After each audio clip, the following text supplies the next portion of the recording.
you would well know that I was just reviewing Joint Pub 3.0, Joint Operations, a foundation of joint operations in the military, and nowhere in there does it call for diversity of command. It does call for unity of command, and it talks a lot about unit morale and the need for unity within our military units. You testified earlier that you haven't seen Marxism, critical race theory.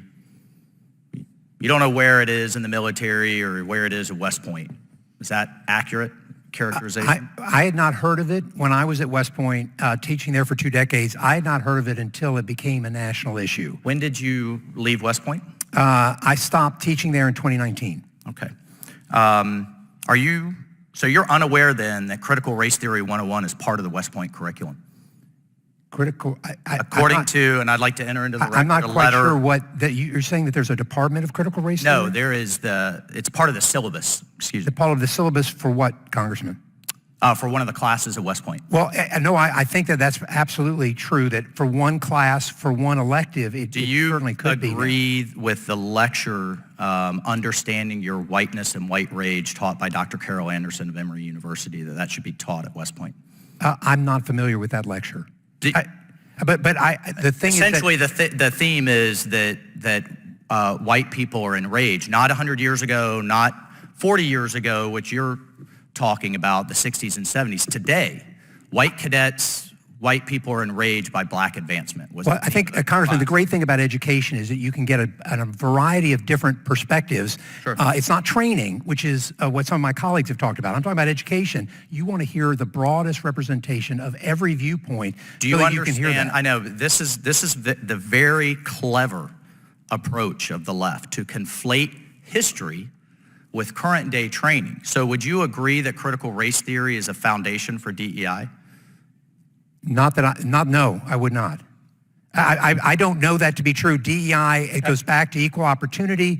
In the early part of the 1970s, it's still just a part of what equal opportunity, I would say. What's the difference in equity and equality?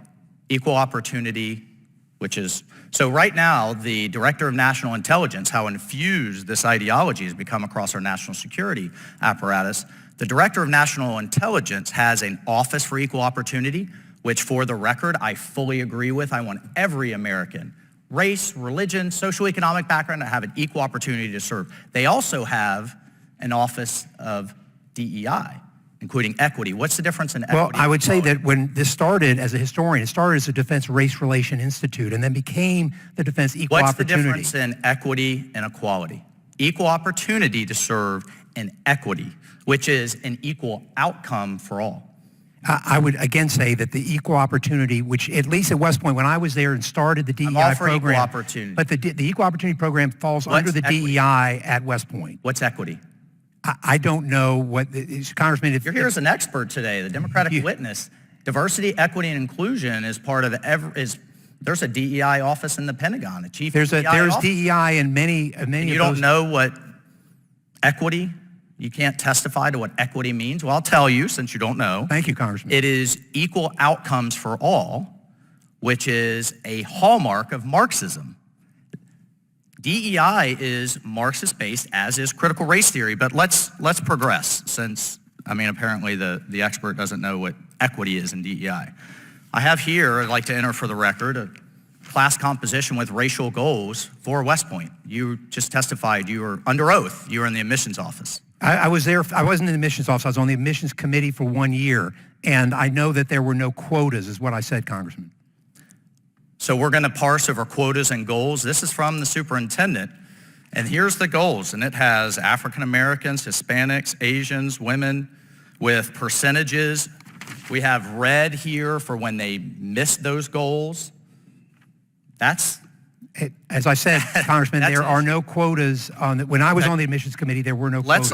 There is also, Congressman, the ability to have athletes on there. So there are many other goals on there, as I'm sure you've seen, on what are the other, and if you could go read all of those goals, it would tell you how deep that is. And in fact, one of the largest number of people that are recruited at West Point are athletes, 25%. Here's the problem. When you have in any elite institution, When you say, and your directive is to advance one group based on the skin color, you have to take those slots from another group based on their skin color. And it's Congressman, a zero sum. But the largest of those groups is the athletes. It's a zero sum. Oh, the athletes get broken down by their skin color. And in this chart. 25%. In this chart that you just said doesn't exist, but let's continue. This is my time. Here, just to go House system-wide, Mr. Chairman, here's a memorandum from the Secretary of the Air Force with white, black, Asian, American Indian. I mean, I think my wife, who's an Army veteran, who is Arab, she didn't have a place, I guess, in this chart. My son, who's now multiracial, I don't know if he would have a, probably looks white to most people. I don't know that he would have a place. But here, you have current percentages and a mandate to increase those percentages. You have to then take those slots, whether they're pilot slots or whatever, from someone else based on ethnicity. This is signed by the now chairman of the Joint Chiefs, C.Q. Brown, signed by the Secretary of the Air Force with a mandate, I'm sorry. Oh, I'm sorry, excuse me. With a mandate, you are directed to develop. Mr. Chairman, would you mind yielding? I'll yield him all of my time. I'll yield him all of my time. Chairman, if it's okay, if I could ask. That's okay. Well, I just want to get this on the record because I think we've had some very misleading testimony today. With the mandate, you are directed to develop a DEI plan within 30 days and report back annually based on percentages. This is illegal, it's wrong, and it's divisive. Finally, I just want to ask as a matter, here are some of the key proponents of CRT. Which basically says to be less white is to be less racially oppressive. To be white, no member of society is innocent. What these authors say is that if you're white, you are incapable of not being racist. That in and of itself is racist, sir. And by the way, these were lecturers at the Air Force Academy. That is divisive, and it's wrong, and it's destructive. And finally, Mr. Chairman, thank you for your indulgence. We have data that shows, as Mr. Lohmeyer has testified to, 62% of active duty military members are seeing a politicized military. 65% will recommend their child not join, and now we're in a recruiting crisis. This is why these hearings are so necessary. And you are right, Mr. Seidule, in that Congress drives change. This Congress has banned critical race theory in the military in this defense bill. We have eliminated the hiring of divisive DEI bureaucrats. We are going to drive this change to get our military back to a meritocracy with equal opportunity for all. You cannot fight racism with more racism, and you have to have data. Final question, Mr. Chairman. Do you, General Seidule, have any data that shows that a more or less diverse submarine bomber brigade is more lethal or less lethal? Let's go with the submarine crew. Congressman, I know that a submarine's lethality comes with its nuclear weapons. We have the most lethal. No, I'm talking about the crew. You have to have people to operate it. Right, and I would go back to my area of expertise, which is in the early 1970s, when we did not have that lethality then. And the reason that we didn't have that lethality then is because we did not have policies that allowed us to have that.